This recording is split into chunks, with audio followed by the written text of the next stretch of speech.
Bom, amigos, vamos dar um caráter aqui dinâmico às questões. Vamos ver aqui. Gostaria de ouvir um pouco sobre o animismo, pois não muito raro ouvimos os médiuns verbalizarem que eu não sei se foi comunicação ou animismo, ou uma loucura minha mesmo. O animismo positivo e o animismo negativo. Existe animismo negativo? Grande angústia dos médiuns. Fui eu ou não? É verdade. É verdade. Esse é um grande fantasma da mediunidade. O termo animismo nem foi um termo usado por Kardec, mas mais tarde foi incorporado à tradição espírita em função de uma obra de Aksakov. Mas Kardec contempla o fenômeno anímico através de outras expressões, né? O médium próprio produziu o fenômeno. O animismo positivo é aquilo que eu falei, o estilo do médium. O médium imprime o seu estilo na comunicação. O espírito utiliza o vocabulário do médium, utiliza expressões. Quem já teve a oportunidade de analisar, por exemplo, Irmão X, por Divaldo Franco e por Chico Xavier, verá que tem algumas características diferentes, embora seja o estilo da mesma entidade. O estilo é o mesmo, mas sofre um pouco de influência do médium. O vocabulário, né? E assim por diante. A gente vê que as expressões são outras que são utilizadas, embora o autor espiritual permaneça com aquela identidade. Da mesma forma que eu posso pegar aqui microfones diferentes e a minha voz vai sofrer a influência do microfone.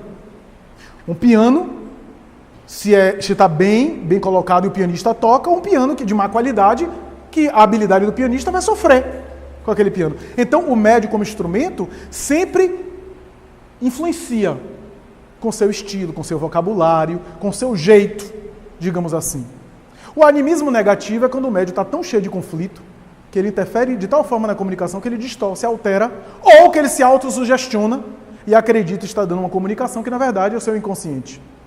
A princípio, no início da educação mediúnica, o médium se confunde muito e não se torna fácil. Não se torna fácil. Com o tempo, ele passa a ter uma clareza maior. Como, repitamos, se autoconhecimento e se silêncio interior é importante para todo mundo, para o médium que trabalha em sessão mediúnica é muito maior. É muito mais importante. Por quê? Como é um mundo de vibração, ele é muito mais sensível às irradiações, às imagens que vêm à cabeça, às sensações que vêm e que passam, ele precisa ter um autoconhecimento bastante contundente para saber, por exemplo, quais são suas reações, quais são as suas preferências, o que é que ele pensa, o que é que ele não pensa, para quando vier as sensações, ele não ficar, não, deve ser coisa minha, não deve ser. Quando ele passa a ter um autoconhecimento, ele já exerceu a mediunidade, já está em atividade mediúnica, com o exercício também vai ficando claro. Vai ficando claro, por exemplo, de que é diferente de quando ele está chateado com alguma coisa, chega a mediúnica e solta alguma coisa que é conteúdo da sua chateação, e ele chega na mediúnica, não está pensando nada, fecha os olhos, daqui a pouco começa a vir aquela onda que envolve ele, aquelas ideias, aqueles sentimentos, aquelas irradiações, e começa a ter o transe. Ora, ele não estava pensando naquilo antes e veio aquela onda. Se trata de uma presença espiritual. Às vezes o conflito, e esse conflito acompanha muitos, inclusive médiuns experientes, médiuns aí famosos, disseram isso, que no início viveram isso. Será que não é da minha cabeça? Porque o transe mediúnico não é um transe que o médium não sente fluir sobre ele. Não há uma mediunidade de uma inconsciência absoluta, embora o psicógrafo ou o psicofônico sonambúlico, ele tem uma sensação de não influenciar tanto a mensagem, mas sempre influencia. O ideal é que ele tenha esse compromisso de estar sempre fazendo um silêncio interior, asserenando os seus sentimentos. Porque se ele está muito atabalhoado, muito cheio de fixações mentais, de preocupações, corre-se o risco mesmo de coisas do seu inconsciente, dos seus conflitos virem à tona. Mas isso, meus amigos, é algo de exercício. Aos poucos. O médium no início da educação mediúnica, ele se confunde muito, ele não sabe o que é seu, o que não é. Ele passa por um lugar, sente um mal-estar e passa o dia inteiro com aquele mal-estar. Com o tempo, ele vai sabendo diluir mais rápido. Da mesma forma que você passa por um local que tem um caminhão de lixo ou um lixo aberto e você sente o cheiro mal, o cheiro ruim. O médium não vai deixar de sentir, porque senão deixa de ser médium. Da mesma forma que você não vai deixar de sentir com o olfato o cheiro ruim. Mas depois você procura espairecer, você procura mudar aquilo ali, para não ficar com aquela impressão do cheiro que você sentiu. A mediunidade é a mesma coisa. Ele dilui mais rápido. No início, o médium sente um mal-estar aqui, passa a semana inteira com aquele mal-estar, remoendo aquilo. Com o tempo ele vai sabendo diluir isso, com oração, com mudança de pensamento, com renovação mental, com sintonia, com leitura edificante. Tudo isso é importante, essa disciplina. Durante o transe, ideal seria que o médium não fizesse muito conflito. Durante o transe, porque se durante o transe ele ficar racionalizando muito, aí ele vai atrapalhar. O ideal é que ele viabilize e depois analisa se é dele, se é da cabeça dele ou não é. Durante o transe é bom não raciocinar. Por quê? Porque esse animismo de ele estar interferindo um pouco na mensagem durante a sessão vai ser diluído com a prática mediúnica mesmo. Com a prática mediúnica. Agora, o médium que já tem uma prática, já tem um exercício, se ele se concentrar, ele sabe se tem uma presença espiritual querendo se comunicar ou não. Ele sabe. Só se ele estiver muito atormentado para ele ficar em dúvida. Mas se ele se concentrar, fizer concentração e já tiver uma prática mediúnica, uma experiência mediúnica, ele sabe que se trata de uma entidade ali que quer se comunicar, que está se aproximando do campo dele, e quando é coisa da cabeça dele. Já fica mais fácil. O que não acontece, repito, no início. No início o médium se confunde realmente, porque não sabe lidar ainda com a faculdade. É natural. O que acontece com a comunicação com os espíritos quando o médium tem uma má conduta? A gente precisa aqui relativizar a má conduta. Se o médium, como eu falei, está no propósito da reforma moral, mas se equivocou, ok, ele continua tendo respaldo do mundo espiritual. Os benfeitores espirituais não são fiscais rígidos, são mestres amorosos. Se o médium está envolvido com a sua reforma íntima, mas fracassou, caiu, levanta-se e continua. Aliás, o ideal é que levante o mais rápido possível e continue. Quem é que não tem quedas morais? Agora, eu acho que por má conduta aqui, é o indivíduo que não está engajado na reforma íntima, digamos assim, que não tem um propósito moral, não tem um compromisso moral. Aí é um médium em risco. Os bons espíritos podem utilizá-lo em algum momento, como diz Kardec, pela ausência de um outro instrumento, usa ele para se comunicar, mas sempre será um médium imperfeito, porque sempre será um médium que está correndo risco. Um médium cujas informações podem ser suspeitas. Por quê? Pela má conduta, ele não oferece as condições para os bons espíritos utilizarem ele. É a metáfora do gato que eu falei, da conexão clandestina. Se ele se compraz numa conduta perturbadora, não, como diz Emmanuel, não são os bons espíritos que se afastam dele, ele que se afasta da presença amorosa dos bons espíritos. É ele que deixa de sintonizar com os bons espíritos. Então, os bons espíritos podem até suplantar a fraqueza dele em prol de uma necessidade maior. Mas, via de regra, os bons espíritos, não achando o campo nele, vão se utilizar de um outro instrumento mais adequado que possa, utilmente, ser instrumento mais adequado da ajuda espiritual, da presença espiritual. Então, o médium que não se preocupa com a sua conduta moral é o médium que está em risco, porque a conduta moral faz ele sintonizar com uma ou com outra faixa. E se ele está com conduta moral inadequada, os bons espíritos não vão poder evitar que ele sintonize com faixas inferiores. O que é que eu quero dizer isso? Que a conduta inadequada permite abrir espaço para a obsessão. E a obsessão é o grande escolho, a grande patologia, o grande transtorno da mediunidade. Para aquele que recebe a faculdade mediúnica e a nega, quais são as consequências? É muito difícil avaliar, porque a nossa dimensão de justiça divina é uma dimensão muito pequena. A avaliação que a gente tem da justiça divina, a gente não tem condição de fazer um julgamento. A gente não tem recurso intelectual nem emocional para avaliar o mérito ou demérito de um médium que não quer exercer a faculdade mediúnica dele. Por isso que esse julgamento é gerenciado pela providência divina, porque só a providência divina para conseguir ajuizar sobre isso. É claro que tem vários fatores. Imagine, por exemplo, Kardec diz isso, um médium que esteja com dificuldade financeira, ele não vai usar da mediunidade de profissão, é melhor que ele deixe de exercer a mediunidade e vá procurar sobreviver.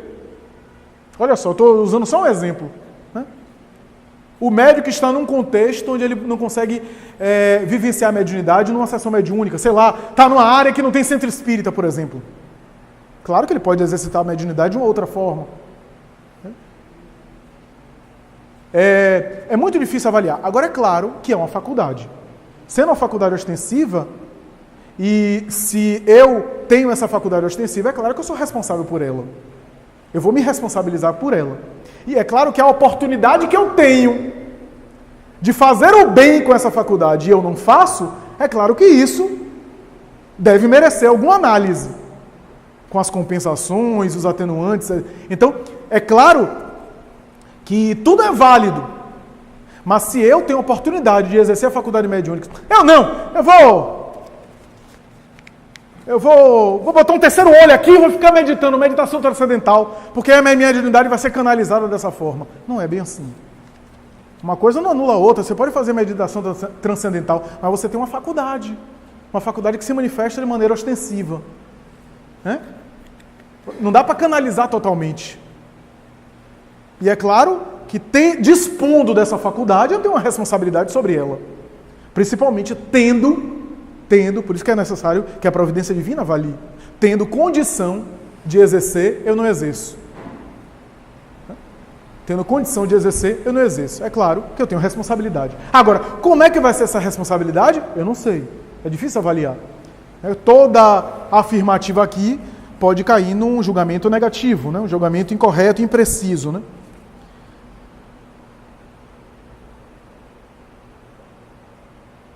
Não seria darwinista a explicação do primórdio da atmosfera psíquica do ser humano? Me pareceu muito linear. Lhe pergunto, é uma teoria ou algo inquestionável? É uma teoria do espírito André Luiz na obra Evolução em Dois Mundos. A teoria darwinista não é uma teoria inadequada, é uma teoria que explica, embora não explique tudo, os processos evolutivos materiais. Kardec, no entanto, e a doutrina espírita, vai confirmar de alguma forma a tese darwiniana ou darwinista, mas a ideia evolucionária ou evolucionista da doutrina espírita é muito mais complexa. Porque a evolução do ponto de vista espiritual não fica restrito à experiência humana, mas a evolução zoológica obedece a um critério espiritual também. O que eu quero dizer de outras formas que essa elaboração dos organismos que foi percebida por Darwin, mesmo que de maneira incompleta, que hoje a ciência ainda tenta, né, elucidar totalmente, porque ainda não tem elucidação de tudo, né? Inclusive tentando entender através da biologia molecular, da engenharia genética, esse encadeamento das moléculas de DNA, desde os primeiros aminoácidos até os organismos mais complexos, isso daí tem uma raiz espiritual. Quem leu a obra Caminho da Luz vai ver que esses processos de elaboração do protoplasma e das formas pequenas e atômicas e subatômicas tinha a ação espiritual por detrás nos laboratórios da natureza, como diz Emmanuel, né? Os engenheiros do Cristo ensaiando as formas no laboratório da natureza. Então, é claro que a tese darwiniana está restrita ao campo material, o que André Luiz diz, adicionando novas informações, né, acrescentando novas informações, é dizer que esse processo não acontece assim de mão beijada. Eu tenho uma sensibilidade espiritual ao acaso. Não. As conquistas morfogenéticas, as conquistas filogenéticas e ontogenéticas, as conquistas materiais vão dando ensejo a outras conquistas. Os sentidos físicos, diz André Luiz, foram conquistas da evolução anímica do princípio espiritual em automatismos irracionais, digamos assim. Né? Paladar, olfato, tato, todos esses sentidos, esses 5 sentidos físicos foram conquistas ao longo de milênios. Aí André Luiz vai dizer que as faculdades morais, à semelhança dos automatismos físicos, também um dia serão conquistadas e se tornarão automáticas. Né? Da mesma forma que você hoje tem o batimento cardíaco, que automaticamente se dá sem a contribuição nossa, sem nenhum esforço, né? E outros, digestão, respiração, movimento peristáltico, que se dá em nosso organismo. Isso foi conquista do princípio espiritual ao longo da evolução. Chegará o dia que as virtudes morais serão tão incorporadas que serão automáticas. que serão à semelhança de um coração que bate. Quando isso acontecer, minha mão direita não sabe o que a esquerda faz. A tese de Jesus. Que a mão direita não tome conhecimento que a mão esquerda, né, faz. O que é que ele quis dizer com isso? É que quando o hábito do bem se incorporar de tal forma, eu não vou nem mais contabilizar o bem que eu faço. Eu não vou ficar nem mais prestando atenção no bem que eu faço, porque o bem se tornou automático. E por consequência já não existe mais ostentação do bem, né? Que é a tese kardeciana. Mas é uma teoria. É uma teoria de um autor espiritual. É passível de questionar. Aliás, todas as teorias e questões espíritas, como o espiritismo não é uma doutrina dogmática de imposição, podem ser questionadas. Podem ser questionadas. A mim me parece bastante razoável a ideia de que há um encadeamento das coisas. Né? Não apenas um encadeamento biológico, né? Mas também um encadeamento psíquico, que nós herdamos conquistas psíquicas de nós mesmos ao longo da evolução. Mas é questionável, sim. De que forma podemos ampliar e desenvolver a intuição? Com todos os processos de reflexão e de vida interior. Leitura edificante. Momentos em que a gente pensa sobre nós mesmos. Como é que eu estou? Como é que eu estou funcionando? Como eu estou me posicionando? Em que ainda eu me atormento? Quais são os meus pontos vulneráveis? Né? Fazer um termômetro de como está a minha temperatura espiritual. Né? Como é que eu funciono nos meus relacionamentos? Porque os relacionamentos, o outro na relação comigo me diz como é que eu estou. O outro me ajuda a perceber como é que eu funciono. Se eu toda hora me irrito nas relações, não é o outro que me tira a paciência, é porque eu ainda sou assim. O outro me ajudou a me enxergar melhor, porque talvez sozinho, porque se você perder a paciência sozinho, você está mal. Aí é melhor buscar ajuda urgente. Você perde a paciência com o outro. Né? O outro me ajuda a me perceber realmente como eu sou, porque às vezes eu guardo uma ilusão de como eu sou, né? Eu me acho assim, o santo Isildinho, aí o outro me irrita. Foi o outro que me irritou? Ou eu me permiti irritar através do outro? Claro que há pessoas irritantes. Mas se o outro está conseguindo me irritar, é porque eu ainda tenho irritação em mim. É porque o outro consegue me afetar. Então, amigos, autoconhecimento, reflexão. Né? A gente está vivendo um momento onde a gente só tem vida social. E agora com redes sociais, a gente quer estar em tudo que é lugar ao mesmo tempo, a gente quer estar publicando tudo, a gente vive atrás de curtida. Então a gente vive uma vida só exterior, onde as pessoas têm que... A minha felicidade é porque alguém curte a minha publicação. É porque alguém publica, republica, posta, faz elogio, porque se alguém não comentar a publicação que eu tenho, eu fico infeliz. Então eu estou tendo uma vida mais exterior. No momento que eu passar por um sofrimento, por um testemunho, eu não sei reagir bem, porque eu não desenvolvi essa musculatura espiritual. Eu não desenvolvi força interior para responder bem àquelas ocorrências. E isso somente conseguimos ter um momento de sozinhos, ter um momento de refletir em torno de nós mesmos, hábito de orar. Oração não é pedir a Deus coisa que talvez Deus não saiba. Senhor, acho que você esqueceu, eu tive uma ideia aqui que você nem pensou. É porque às vezes a gente se acha mais inteligente do que a divindade. Não, não é isso. Eu sempre digo que prece é nutriente. Prece é a alimentação. Da mesma forma que você recarrega o celular, prece é bateria que você recarrega. Se você não recarregar suas baterias, experimenta. Se está ruim fazendo evangelho toda semana, experimenta não fazer. E sai aí para o trânsito, para você ver. Daqui a pouco você está reagindo pior. Porque a gente entra na onda mesmo. Então, esse é o desafio.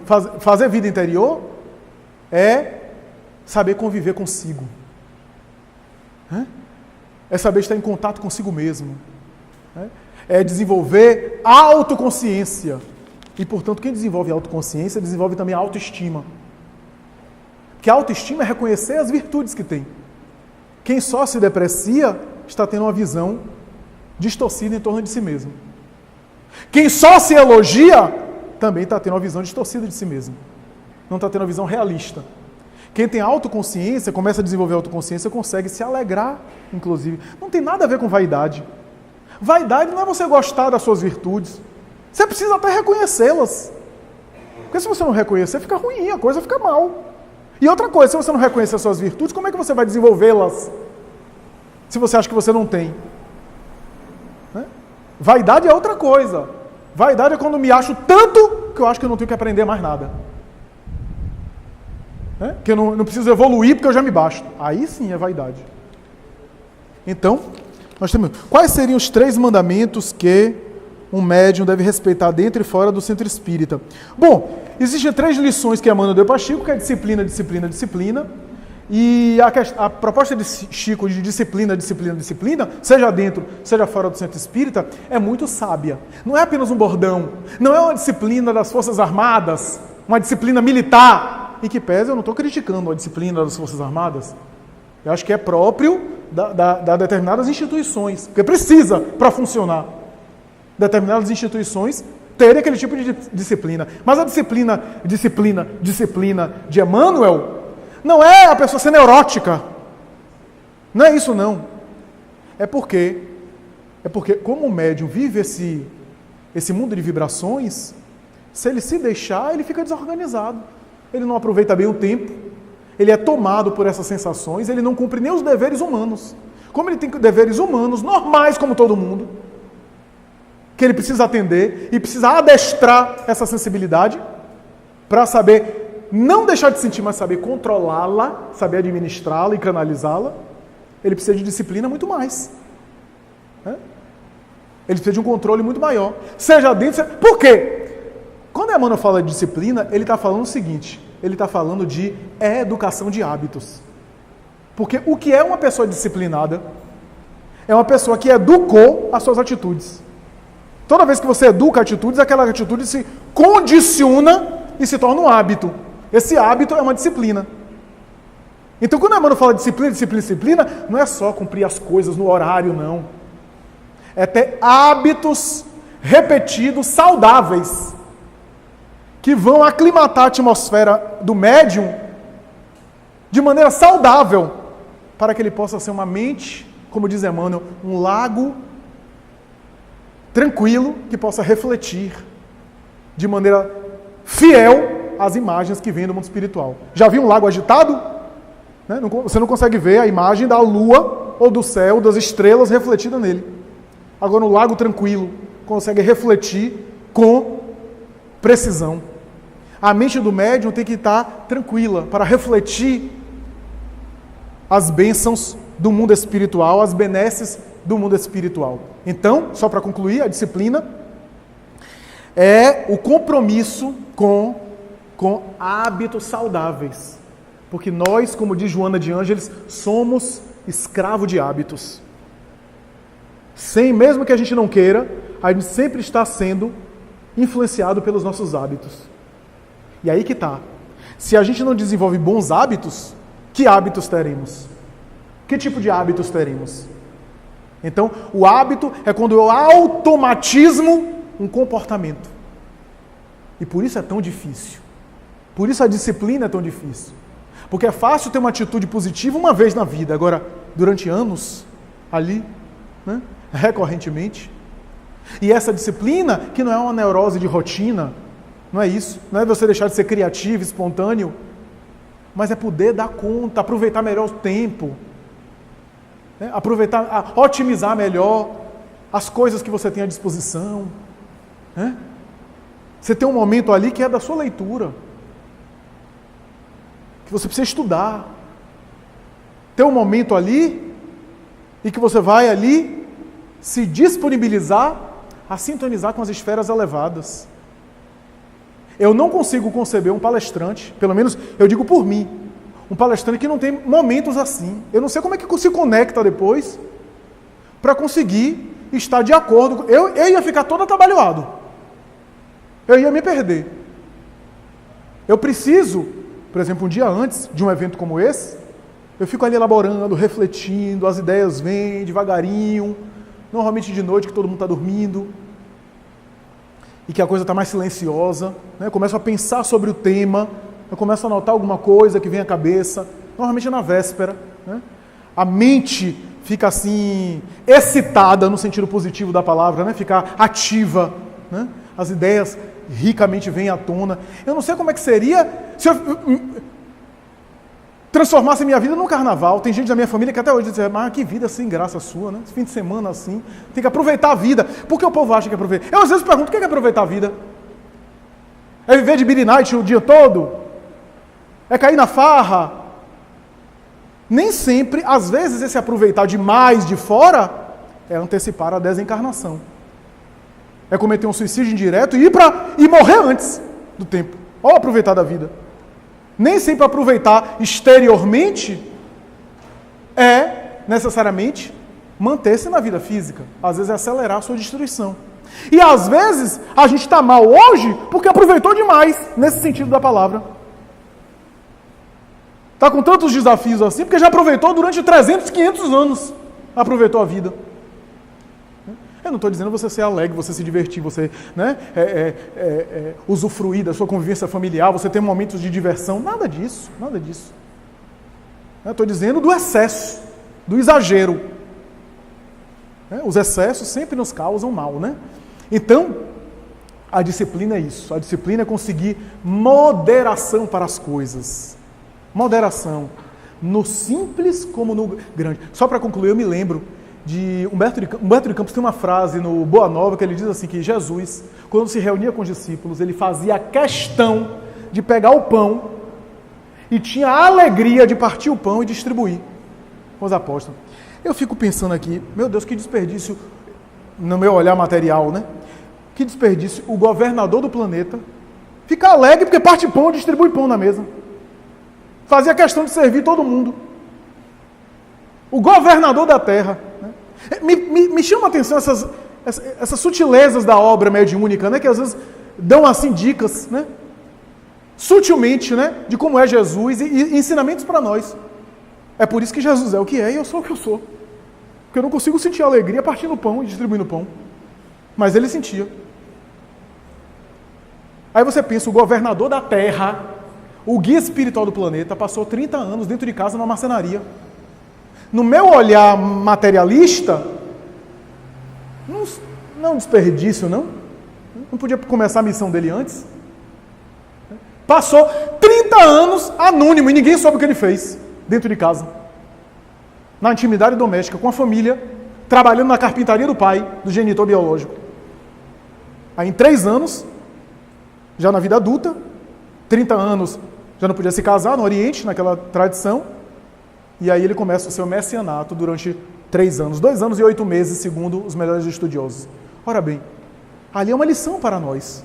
O que é que Jesus quer dizer com isso? Eu acho que há esse aspecto de que a minha iluminação espiritual, em grande parte, não é pública, não é visível, mas é uma tarefa que eu faço anonimamente. Então, meus amigos, gostaria de agradecer, parabenizar ao GPEC por essa semana, parabenizar esse evento maravilhoso, né? Tenho certeza que os companheiros que estarão fazendo uso da palavra durante a semana apresentarão conclusões muito felizes e aspectos de maior interesse doutrinário a respeito dos variados temas que serão abordados. Não tenho dúvida da riqueza de ideias que será produzida aqui no Grêmio Espírita Perseverança e Caridade. Agradecer especialmente a Iramar, em nome de quem eu agradeço a casa por ter me convidado, porque ela é o porta-voz da casa e sempre formula os convites para mim, né? Me endereça os convites. Inclusive agradecer a paciência dela. Né? Durante meses eu demorei para responder, para a gente conseguir ajustar a data, não por ausência de vontade, de interesse, mas por conta de compromisso mesmo, de fechar a agenda, de dificuldades aí, que às vezes a gente experimenta. Para mim é sempre uma alegria estar aqui nessa casa, né? Sempre sou beneficiado, sou acolhido muito bem, sou bem recebido, né? E sempre bem assim, abençoado mesmo, né? Pelo tratamento com que me é dispensado, todas as pessoas que me tratam muito bem, né? Sempre com muito carinho, com muito respeito, com muita gentileza, né? E agradecer ao público em geral aqui, né? dizer que sem vocês aqui não seria possível um evento como esse, né? Congratulo novamente o Grupo Iluminar, né? Gravei vocês, viu? Então, dizer que é uma grata satisfação, portanto, né? Esse momento aí de espiritualidade, de arte, de reflexão, né? Pedir desculpas por qualquer erro que possa ter havido, deve ter havido muitos, e peço licença também para dizer que muito importante é a gente estar aqui frequentando. Esse é, na verdade, o tratamento que a gente faz. O tratamento fluidoterápico. O tratamento do passe. O tratamento que a casa oferece, que é muito bom e que também deve ser acessado, mas eu sempre digo, são recursos a mais de misericórdia em função de dores, em função de algumas somatizações, alguns problemas. Mas o verdadeiro tratamento que a doutrina espírita oferece é esse que faz a gente mudar por dentro. Porque, do contrário, a gente vai ficar tomando passe a vida inteira e sempre pior. Quem diz isso não sou eu, é Allan Kardec. Sem remover as causas, diz ele. A gente vai ficar sempre tratando os efeitos. E o que é que remove as causas? Mudando a forma de a gente pensar, a gente sentir e a gente se comportar. É por isso que eu sempre congratulo iniciação como essa, porque é essa evangelização aqui que vai fazer a gente avançar um pouco mais, compreender um pouco mais. Porque os problemas de saúde, meus amigos, a gente tem uma agora, melhora, toma passo, fica bom, amanhã a gente tem outro. É natural. Estamos na matéria. Então, portanto, agradecer a oportunidade e dizer até a próxima, se Deus quiser. Muito obrigado, muita paz.